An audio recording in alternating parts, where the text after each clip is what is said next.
And the start positions determined by UCI rankings from the end of last season. So all the top riders starting near the front. And unlike road cycling, Tim, being at the front for the start of the cyclocross race is critical. And this is how they started. It's not a whistle.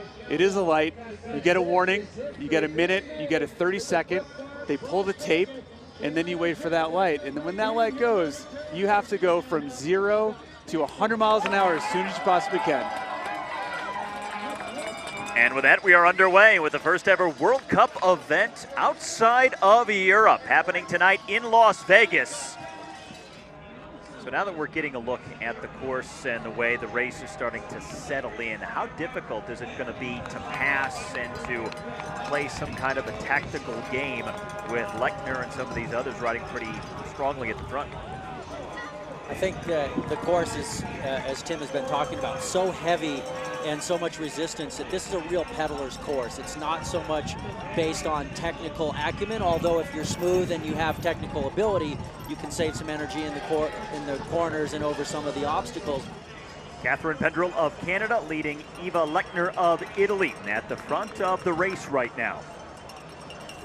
Sonny Kant still in there, riding in the third position, but we still have this group of 5 out front, and they're starting to build on their lead. All right, so we are down to 3 laps left to go here in the women's race in Las Vegas. You know, making it into the sand section here and having to sprint again. You know, this sport is based on being able to go incredibly hard over and over again. And our front 4 going through, led by Lechner. And then the second group, paced by Katie Compton of the U.S., coming through just a few seconds back. This is the first time all night we've seen one rider get this kind of a gap at the front, as Katarina Nash is really drilling it now.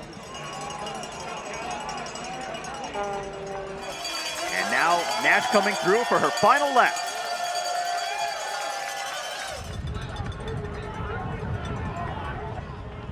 Katarina Nash with such a big gap. Now it's just about managing her race and her pace the rest of the way. Here comes Katarina Nash, the former winner, about to be a champion once again, but this time Nash wins the first ever World Cup in the U.S. Eva Lechner here in second position, the Italian national champion. Really making it onto the final straight. Now Big Sonny sprint. Kant sprinting with Catherine Pendrell. Kant coming up the middle, and it is Sonny Kant who gets third place on the night. When you have a big lead, you can do this. High-fiving the fans on the course in Las Vegas as she crosses the line as the champion in the first World Cup of the season.